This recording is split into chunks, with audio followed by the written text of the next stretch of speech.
প্রায় 4 দশক পর শ্রীরামপুর মন্ত্রী পাচ্ছিল।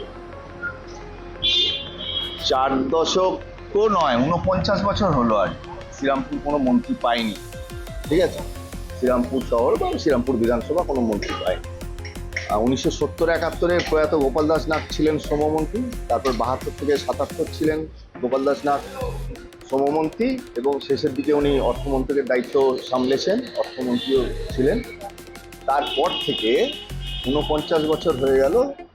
আমরা বহু আশা করেছিলাম, কিন্তু শ্রীরামপুর কোনো মন্ত্রী পায়নি। এখন আমাদের ভালো লাগছে অবশ্যই, একজন মন্ত্রী পাওয়া গেল শ্রীরামপুর শহর থেকে। এখন জানি না কোন দপ্তর তাকে দেওয়া হবে। উনি যদিও ইতিমধ্যেই বলেছেন যে শ্রীরামপুরকে পর্যটন মানচিত্রে তুলে নিয়ে যাব।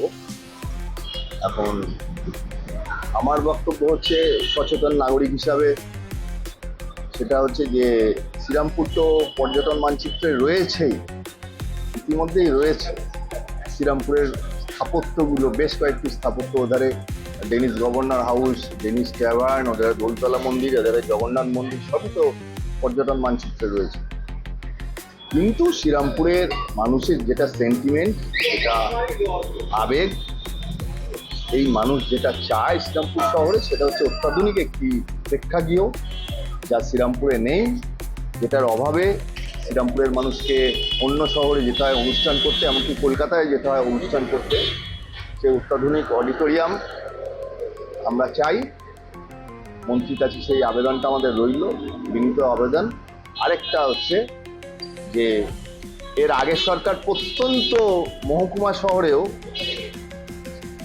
একদম উত্তরের শেষ জেলার দিকেও বিভিন্ন মহকুমা শহরেও সরকারি মাঠগুলো সবুজ গালিচা করে দিয়েছেন, গ্যালারি করে দিয়েছেন স্পোর্টসের উন্নতির জন্য, খেলাধুলার উন্নতির জন্য। শ্রীরামপুর শহরে পুরো বোর্ড ইতিমধ্যেই একটি ডিপিআর জমা দিয়ে রেখেছে রাজ্য সরকারের কাছে, এর আগের সরকার থাকাকালীন। আশা করব আমাদের নতুন মন্ত্রী ভাস্কর ভট্টাচার্য মহাশয় সেটা অনুমোদন করাবেন এবং স্টেডিয়াম মাঠটা সেজে উঠবেন গ্যালারি এবং সবুজ ঘাসে, খেলাধুলার আরও উপযোগী হবে। এই আরেকটা যেটা অনেকেই জানেন না, এর আগের সরকারের আমলেই স্যাংশন হয়েছে, আমি যেটুকু জানি, সেটা হচ্ছে যে একটি পর্যটনের জেটি, গঙ্গার তীরে একটি ট্যুরিজম ঘাট। অর্থাৎ শ্রীরামপুরে প্রচুর বাইরের মানুষ আসেন সারা বছর ধরেই এখানকার ইতিহাস জানতে, এখানকার স্থাপত্যগুলো দেখতে।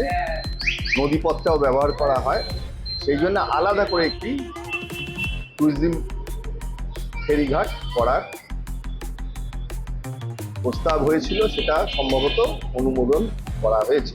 এবং সেই কোন ঘাটটা হবে সেটা হচ্ছে শ্রীরামপুরবাসী, এটা তো শ্রীরামপুরবাসীর কাছে গর্ব। আজ 50 বছর পর আমাদের ভাস্কর ভট্টাচার্য শ্রীরামপুরের মন্ত্রিত্ব পেয়েছেন, এটা আমাদের কাছেও গর্ব, শ্রীরামপুরবাসীর কাছেও গর্ব। দাবি রাখবেন। দাবি বলতে অনেক কিছু তো দাবি আছে।